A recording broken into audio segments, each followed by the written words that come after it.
Next pituitary gland, దీన్ని పీయూష గ్రంథి అంటారు. ఇది మనకి ఫ్లోర్ ఆఫ్ ద బ్రెయిన్, మెదడు యొక్క అడుగు భాగంలో కనిపించేటటువంటి గ్రంథి. దీన్ని హైపోపైసిస్ అని కూడా పిలుస్తారు. It is called as hypophysis. ఇది సెల్లా టర్సికా అనేటువంటి బోనీ పిట్, ఎముక గుంటలో ఉంటుంది. ఎముక గుంటలో ఉండేటటువంటి భాగం దీన్ని సెల్లా టర్సికా అంటారు. ఇది ఇంపార్టెంట్.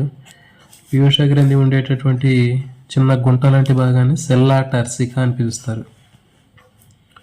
సో ఈ పీయూష గ్రంథి లేదా పిట్యూటరీ గ్లాండ్ మాస్టర్ గ్లాండ్ అని పిలుస్తారు.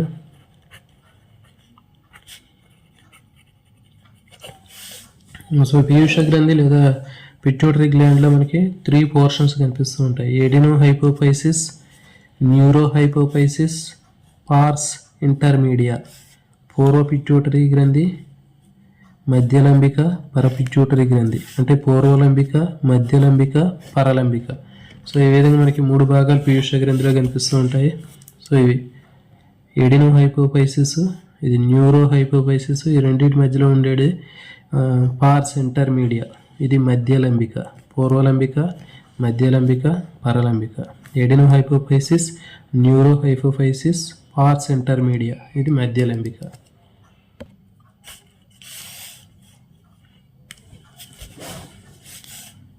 ఎడినో హైపోఫైసిస్ పూర్వ పిట్యూటరీ గ్రంథి తీసుకున్నట్లయితే, ఈ పూర్వ పిట్యూటరీ గ్రంథి లేదా ఎడినో హైపోఫైసిస్ నుంచి మనకి 6 టైప్ ఆఫ్ హార్మోన్స్ రిలీజ్ అవుతాయి. అందులో ఫస్ట్ వన్ GH, దీన్ని గ్రోత్ హార్మోన్, పెరుగుదల హార్మోన్ అని పిలుస్తారు. It is also called somatotropin hormone. ఇది చాలా చాలా ఇంపార్టెంట్. సొమాటోట్రోపిన్ హార్మోన్ అంటారు. ఇది గ్రోత్ ఆఫ్ బోన్స్, ఎముకల పెరుగుదల కోసం ఉపయోగపడుతుంది. ఈ హార్మోను ఎముకల పెరుగుదల కోసం ఉపయోగపడుతుంది, అందుకే దీన్ని పెరుగుదల హార్మోన్ అని చెప్తున్నారు. సో ఈ గ్రోత్ హార్మోను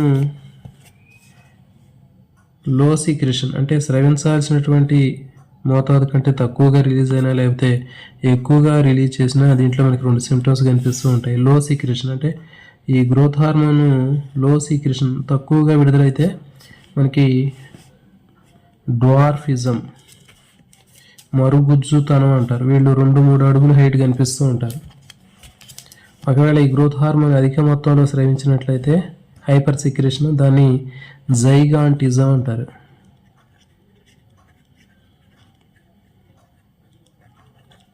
దీన్ని జైగాంటిజం అంటారు. దీన్ని అతికాయత అని చెప్తారు. వీళ్ళు 7 నుంచి 9 అడుగులు హైట్ కనిపిస్తూ ఉంటారు. సో ఈ విధంగా మనకి ఎడినో హైపోఫైసిస్ లేదా పూర్వ పిట్యూటరీ గ్రంథిలో మనకి 6 హార్మోన్స్లో first one growth hormone. So ఈ గ్రోత్ హార్మోన్ పెరుగుదల హార్మోన్ అంటారు.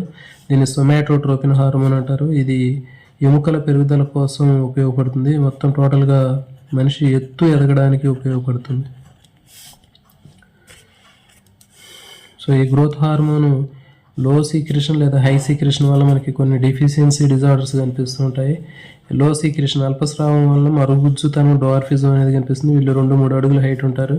నెక్స్ట్ ఈ హార్మోన్ అధిక మొత్తంలో స్రవించినట్లయితే హైపర్ సీక్రెషన్లో మనకి జైగాంటిజం లేదా అతికాయత అనే లక్షణం కనిపిస్తుంది. వీళ్ళు 7 నుంచి 9 అడుగుల హైట్ కనిపిస్తూ ఉంటారు.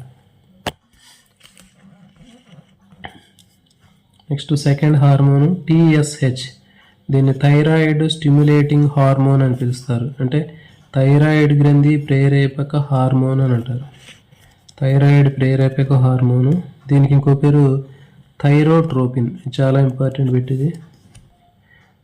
Thyroid stimulating hormone TSH hormone ఇంకో పేరు థైరోట్రోపిన్ హార్మోన్ అంటారు. స్టిమ్యులేట్ ద థైరాయిడ్ గ్లాండ్, ఇది థైరాయిడ్ గ్లాండ్ని, థైరాయిడ్ గ్రంథిని స్టిమ్యులేట్ చేసి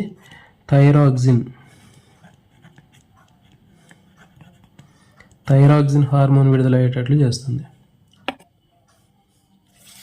next ACTH, adrenocorticotropic hormone. ACTH అంటే ఎడ్రినోకోర్టికోట్రోపిక్ హార్మోన్. ఎడ్రినోకోర్టికోట్రోపిక్ హార్మోన్ అని పిలుస్తారు. ఇది స్టిమ్యులేట్ ద ఎడ్రినల్ కార్టెక్స్, ఇది అధివృక్క వల్కలాన్ని ప్రేరేపించి కార్టికాయిడ్ హార్మోన్స్ రిలీజ్ అయ్యేటట్లు చేస్తుంది. అధివృక్క వల్కలాన్ని ప్రేరేపించి వల్కల హార్మోన్లు విడుదలయ్యేటట్లుగా ఇది స్టిమ్యులేట్ చేస్తుంది. Next prolactin. దీన్ని ఇంకో పేరు లాక్టోజెనిక్ హార్మోన్ అని కూడా పిలుస్తారు. దీన్ని లాక్టోజెనిక్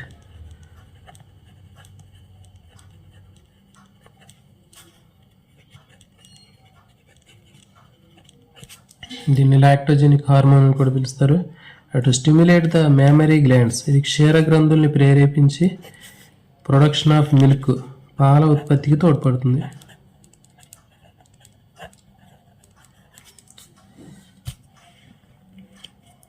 నెక్స్ట్ 5వ hormone FSH, follicle stimulating hormone. దీన్ని పుటిక ప్రేరేపక హార్మోన్ అంటారు. సో ఈ పుటిక ప్రేరేపక హార్మోన్ FSH అనేది పురుషుల్లో తీసుకున్నట్లయితే, ఇక జనరల్గా మనం చూసినట్లయితే పురుషుల్లో ముష్కాల్లో మనకి ఇది ముష్కములో శుక్రోత్పాదక నాళికలు ఉంటాయి. ఇవి శుక్రోత్పాదక నాళికలు. ఈ శుక్రోత్పాదక నాళికలు మనం పరిశీలిస్తే దీంట్లో మనకి 2 రకాలైనటువంటి కణాలు కనిపిస్తూ ఉంటాయి. అవి సెర్టోలి కణాలు, తర్వాత లీడింగ్ సెల్స్. ఇవి సెర్టోలి కణాలు. సో ఈ సెర్టోలి కణాలని స్టిమ్యులేట్ చేసి వీటి నుంచి స్పెర్మ్స్, శుక్ర కణాలు ఉత్పత్తి అయ్యేటట్లు చేస్తుంది.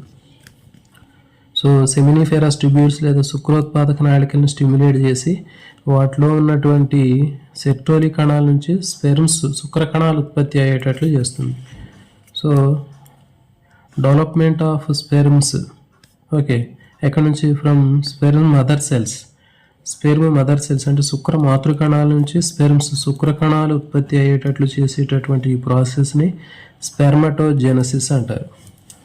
శుక్ర కణోత్పాదన.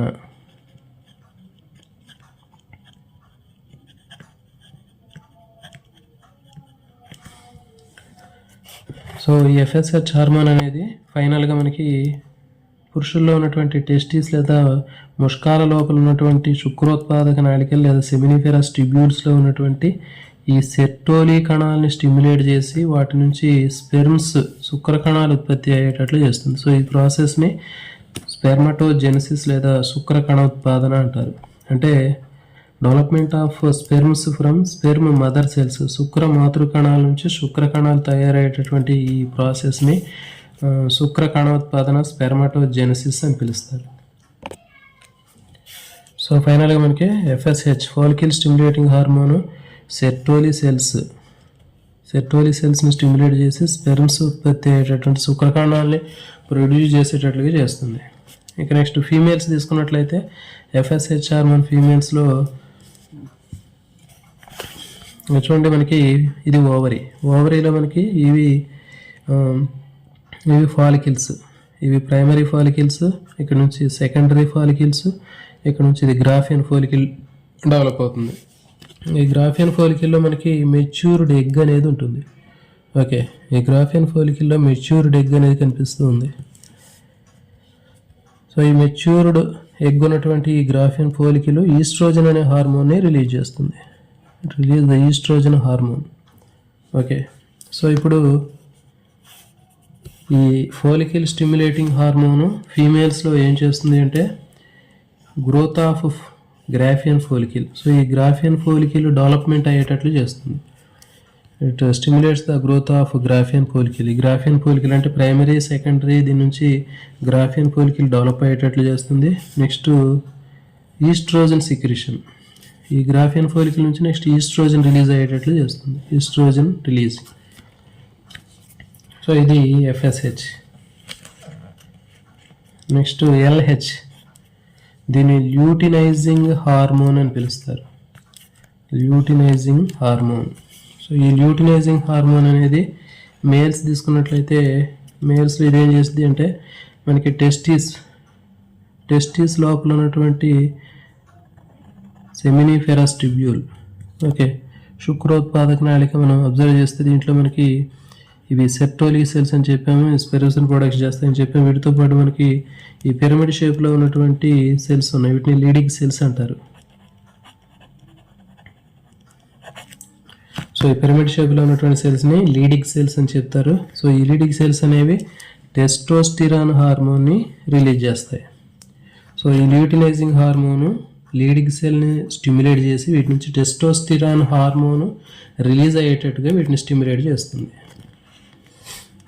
నెక్స్ట్ ఫీమేల్స్ తీసుకుంటే ల్యూటినైజింగ్ హార్మోను ఫీమేల్స్లో ఓవ్యులేషన్ చేసేటట్లు చేస్తుంది. అంటే ఈ గ్రాఫియన్ ఫోలికిల్ ఏదైతే ఉందో మెచ్యూర్డ్ ఎగ్ ఉన్నటువంటి ఈ గ్రాఫియన్ ఫోలికిల్ నెక్స్ట్ ఏమవుతుంది, ఇది బ్లాస్ట్ అయిపోయి దాంట్లో ఉన్నటువంటి ఎగ్ని బయటకు రిలీజ్ చేస్తుంది. సో ఈ ప్రాసెస్ని ఓవ్యులేషన్ అంటారు. సో ఓవ్యులేషన్ చేస్తుంది. నెక్స్ట్ ఓవ్యులేషన్ అయిపోయిన తర్వాత development of corpus luteum. So దీని నుంచి కార్పస్ లూటియం అనేది డెవలప్ అవుతుంది. సో ఈ గ్రాఫియన్ ఫోలికిల్ ఎగ్ని రిలీజ్ చేసిన తర్వాత అప్పుడు దాన్ని ఏమంటారంటే కార్పస్ లూటియం అని పిలుస్తారు. సో ఈ కార్పస్ లూటియం డెవలప్ అవుతుంది. నెక్స్ట్ ఈ కార్పస్ లూటియం నుంచి ప్రొజెస్టిరాన్ అనే హార్మోన్ రిలీజ్ అవుతుంది. సో ఇది LH ఫీమేల్స్లో. ఒకసారి చూడండి, ఫీమేల్స్లో ల్యూటినైజింగ్ హార్మోను ఓవ్యులేషన్ చేస్తుంది. అంటే ఏంటి, గ్రాఫియన్ ఫోలికిల్ తన దగ్గర ఉన్నటువంటి మెచ్యూర్డ్ ఎగ్ ఉన్నప్పుడు దీని నుంచి అది బ్లాస్ట్ అయిపోతుంది. బ్లాస్ట్ అయిపోయి ఎగ్ రిలీజ్ అవుతుంది. సో అట్లా రిలీజ్ అవటాన్ని ఓవ్యులేషన్ అని చెప్తున్నారు. నెక్స్ట్ ఎగ్ రిలీజ్ అయిన తర్వాత అప్పుడు ఈ గ్రాఫియన్ ఫోలికిల్ ఏదైతే ఉందో దాన్ని కార్పస్ లూటియం అని పిలుస్తారు. ఇది కార్పస్ లూటియం. ఈ కార్పస్ లూటియం డెవలప్ అవుతుంది. నెక్స్ట్ ఈ కార్పస్ లూటియం నుంచి ప్రొజెస్టిరాన్ అనే హార్మోన్ విడుదలవుతుంది. సో చూడండి, ఇక్కడ మనకి క్లియర్గా నేను మీకు ఎక్స్ప్లెయిన్ చేయడం జరిగింది. సో ఇవి టెస్టిస్, ముష్కం. ఈ ముష్కం లోపల మనకి సెమినిఫెరస్ ట్యూబ్యూల్స్ లేకపోతే శుక్రోత్పాదక నాళికలు కనిపిస్తున్నాయి. ఈ శుక్రోత్పాదక నాళికలను మనం పరిశీలిస్తే దీంట్లో మనకి 2 రకాలైనటువంటి సెల్స్ కనిపిస్తున్నాయి. ఇవన్నీ కూడా వీటిని ఏమంటున్నారంటే సెర్టోలీ సెల్స్ అని పిలుస్తున్నారు. సో ఇవన్నీ కూడా గుండ్రంగా ఉన్నటువంటి సెర్టోలీ సెల్స్. ఈ సెర్టోలీ సెల్స్ నుంచి స్పెర్మ్స్ ప్రొడక్షన్ జరుగుతుంది. అంటే ఏంటి, శుక్ర కణాల ఉత్పత్తి జరుగుతుంది. స్పెర్మటోజెనసిస్ అంటారు. సో ఈ విధంగా సెర్టోలీ సెల్స్ నుంచి శుక్ర కణాలు ఉత్పత్తి చేయడానికి ఉపయోగపడేటటువంటి hormone FSH, follicle stimulating hormone. Next ఈ సెర్టోలీ సెల్స్తో పాటు మధ్యలో అక్కడ మనకు కనిపిస్తున్నటువంటి పిరమిడ్ షేప్లో ఉన్నటువంటి ఈ సెల్స్ తీసుకున్నట్లయితే ఈ సెల్స్ని లీడింగ్ సెల్స్ అని అంటారు. సో ఈ లీడింగ్ సెల్స్ అనేవి టెస్టోస్టిరాన్ హార్మోన్ని విడుదల చేస్తాయి. సో టెస్టోస్టిరాన్ హార్మోన్ని విడుదల చేస్తున్నాయి. సో ఇవి LH ల్యూటినైజింగ్ హార్మోను ఈ లీడింగ్ సెల్స్ని స్టిమ్యులేట్ చేయటం వల్ల టెస్టోస్టిరాన్ అనే హార్మోన్ విడుదలవుతుంది.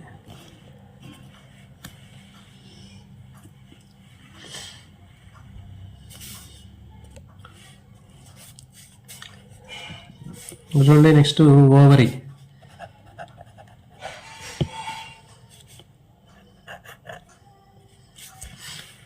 ఓవరీ తీసుకున్నట్లయితే దీంట్లో మనకి లోపల ఇవి ఫోలికిల్స్, ఇవి ప్రైమరీ ఫాలికిల్స్, ఇవి సెకండరీ ఫాలికిల్స్.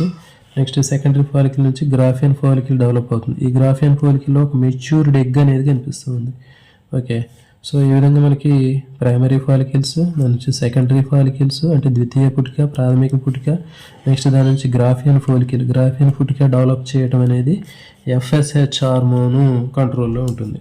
అంటే FSH hormone primary follicles, secondary follicles, Graafian follicles develop చేయడానికి ఇది ఉపయోగపడుతుంది. దాంతోపాటు ఈస్ట్రోజన్ హార్మోన్ కూడా రిలీజ్ చేస్తుంది.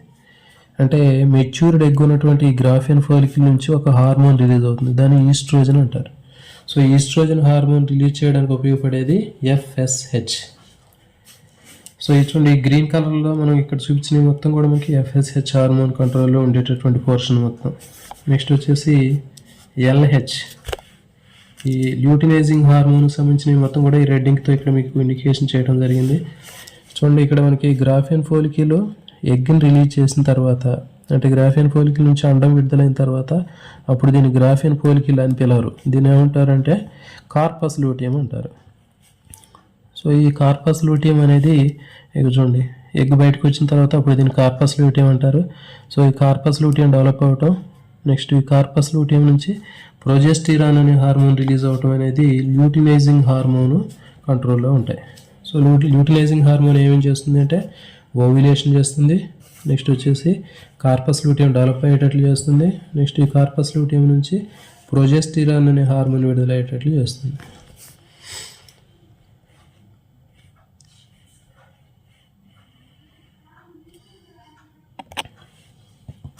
నెక్స్ట్ పార్స్ ఇంటర్మీడియా, మధ్య లంబిక, దీన్ని MSH అని పిలుస్తారు. అంటే మెలనోసైట్ స్టిమ్యులేటింగ్ హార్మోన్ అని పిలుస్తారు. మెలనోసైట్ ప్రేరేపక హార్మోన్. ఇదేంటి? Stimulate the melanocytes in skin. చర్మంలో ఉన్నటువంటి మెలనోసైట్ కణాలని ప్రేరేపిస్తుంది. సో స్కిన్కి కలర్ని ఫామ్ చేస్తుంది. చర్మం యొక్క రంగుని నియంత్రించడానికి ఈ మెలనోసైట్ స్టిమ్యులేటింగ్ హార్మోన్ ఉపయోగపడుతుంది. Next neurohypophysis. దీన్ని పరలంబిక అని కూడా పిలుస్తారు. న్యూరోహైపోఫైసిస్.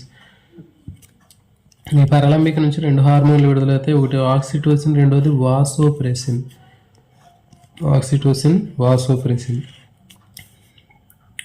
ఆక్సిటోసిన్ ఏం చేస్తుంది? Stimulates the uterus muscles during the delivery. So delivery టైంలో యూటరస్ అంటే గర్భాశయంలో ఉన్నటువంటి కండరాలను సంకోచ సడలికలకు గురి చేసి నార్మల్ డెలివరీ అయ్యేటట్లుగా చేస్తుంది. అంటే సుఖ ప్రసవానికి ఉపయోగపడుతుంది.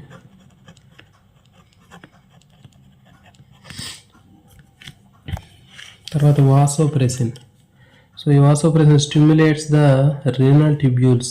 నెఫ్రాన్లో ఉన్నటువంటి సంగ్రహణ నాళాలు లేదా రీనల్ ట్యూబ్యూల్స్ని స్టిమ్యులేట్ చేసి వాటర్ని రీఅబ్జార్బ్ చేసుకునేటట్లు చేస్తుంది. నీటిని పునఃశోషణ చేసుకునేటట్లు చేస్తుంది. సో అందువలన కాన్సన్ట్రేటెడ్ యూరిన్ని, అధిక గాఢత కలిగినటువంటి మూత్రాన్ని విసర్జించడం జరుగుతుంది. సో ఈ వాసోప్రెసిన్ డెఫిషియన్సీ వలన డయాబెటీస్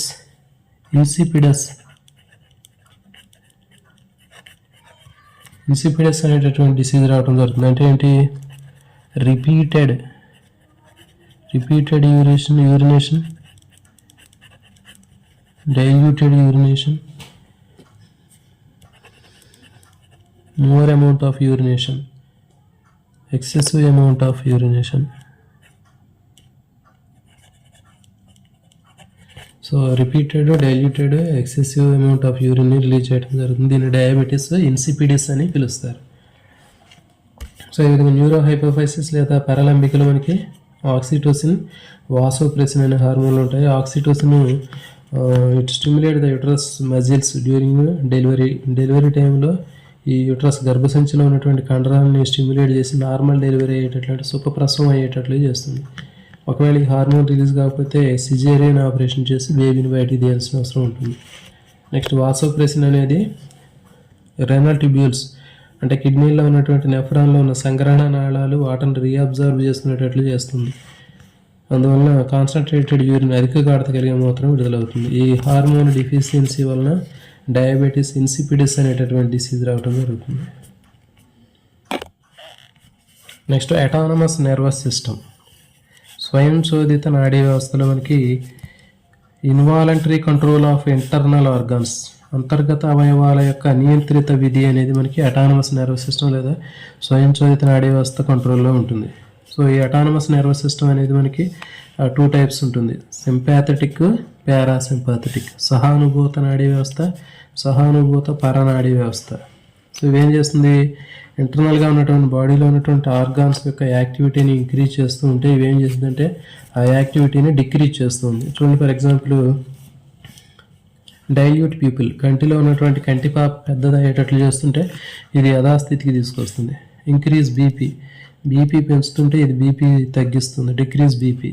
నెక్స్ట్ రిలాక్స్ బ్రాంకై, శ్వాసనాళం పెద్దదవుతుంటే ఇక్కడ యథాస్థితికి తీసుకొస్తుంది. సో ఈ విధంగా ఒక సింపాథెటిక్ నర్వస్ సిస్టమ్ అనేది యాక్సిలరేటర్ లాగా పనిచేస్తే ఇది పారాసింపాథెటిక్ నర్వస్ సిస్టమ్, సహానుభూత పరనాడీ వ్యవస్థ బ్రేక్ లాగా పనిచేస్తుంది. అంటే ఒక బైక్కి మనకి యాక్సిలరేటరు, బ్రేకు ఎంత అయితే ఇంపార్టెంట్ ఉంటాయో, అంటే బండి మూమెంట్ని కోఆర్డినేషన్ చేయడానికి యాక్సిలరేటర్, బ్రేకు అనేది చాలా ఇంపార్టెంట్. అట్లాగే మన బాడీలో ఉన్నటువంటి ఇంటర్నల్గా ఉన్నటువంటి ఆర్గాన్స్ యొక్క మూమెంట్ని కోఆర్డినేషన్ చేయడానికి ఒకటి యాక్సిలరేటర్ లాగా పనిచేస్తే ఇంకోటి బ్రేక్ లాగా పనిచేస్తుంది. అంటే సింపాథెటిక్ నర్వస్ సిస్టమ్ సహానుభూత నాడీ వ్యవస్థ యాక్సిలరేటర్ లాగా పనిచేస్తే పారాసింపాథెటిక్ సహానుభూత పరనాడీ వ్యవస్థ బ్రేక్ లాగా పనిచేసి ఇది యాక్టివిటీని డిక్రీజ్ చేస్తుంటే ఇది ఆర్గాన్స్ యొక్క యాక్టివిటీని ఇంక్రీజ్ చేస్తుంది. సో ఇట్లా ఆపోజిట్ డైరెక్షన్లో పనిచేయడం వల్ల ఈ ఆర్గాన్స్ యొక్క ఫంక్షనింగ్ అనేది ఎప్పుడు కూడా నార్మల్ కండిషన్లో ఉంటుంది.